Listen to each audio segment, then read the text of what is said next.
все понимал.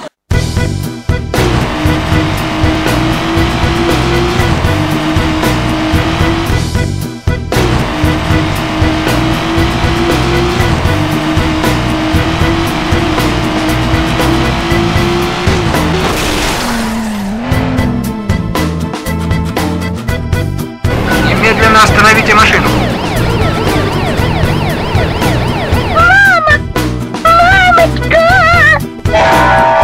Спокойствие, только спокойствие. А что здесь случилось? Да пустяки. Дело-то житейское.